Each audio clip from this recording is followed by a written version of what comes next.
Sexual Health Alliance started in response to the fact that AASECT, which is the American Association of Sexual Educators, Counselors, and Therapists, would not certify sex workers. So even if you had your master's degree, even if you had your doctorate, whatever, if they found out that you were a sex worker, are a sex worker in any capacity, that's all negated. Whoa, I had no idea. Yeah, which is insane, because the lived experience, again, having been in sex work, that's like a master's in psychology tenfold. I'm sure you can speak to a lot of that as well. What you learn about the human psyche is just profound. Like why people do what they do, what drives them. They tell you things that they would never tell their spouse, their best friend, their partner, their own therapist, right? So if you come from that to them with a place of relatability, which we do, which I think we all have, then what people confide in you is profound, and what you're able to uncover about drivers is insane.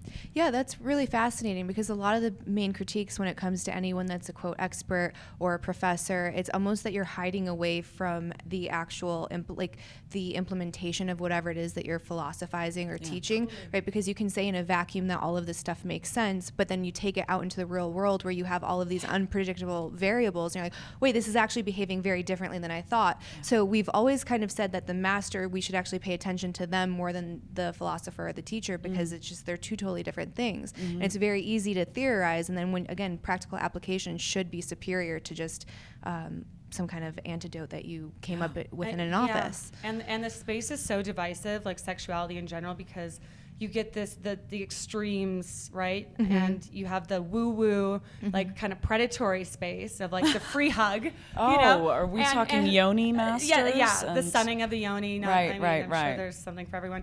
Or you get this this over-intellectualized, like AASECT certified. Not that we know a lot of amazing AASECT practitioners, obviously, but have no lived experience, and like God forbid you confront them in a sexual scenario.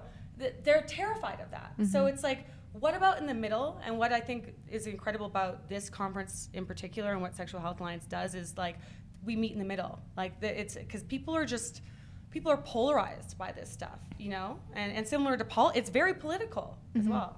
Yeah, that's interesting too. I was talking to someone, and it was back when we thought we were going to have the panel on politics and sex, and the person I was talking to said, well, where's that convergence? Like, where does politics meet sex? I was like, it's always been political, especially if you're a woman. It's always been political. And that kind of shocked their brain a little bit. And it's the way that we're allowed to behave, what is socially acceptable, what makes you deplorable and untouchable. And then these are the only healthy ways to express it. And if you're expressing it in an atypical way, then you must have trauma, or you must be on drugs, or you have low self-worth. I get this in my comments all the time. And to say that this is an authentic expression of myself, and I look at it as a creative outlet, and they're like, that's not art. So the question then is what constitutes art? Like, how do you look at art or expression? It's authenticity. Sex work isn't work. Okay, well, is modeling work? Is acting work? Like, is it like, is podcasting work? Is podcasting work? Is talking, whatever that medium is.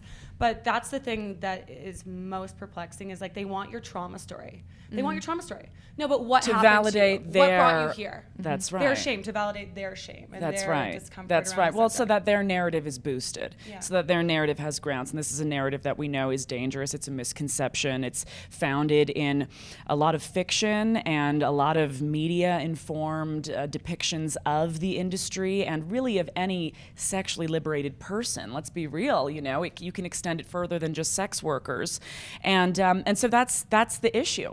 That's my take on the issue here, is that if we are sexually expressive, it doesn't mean that there's something wrong in the way we see the world. It doesn't mean that there's some trauma that we're trying to cope with. It means that, hey, we are comfortable with this, and we want to utilize it for a means of self-expression. We're multidimensional people, right? It's like people...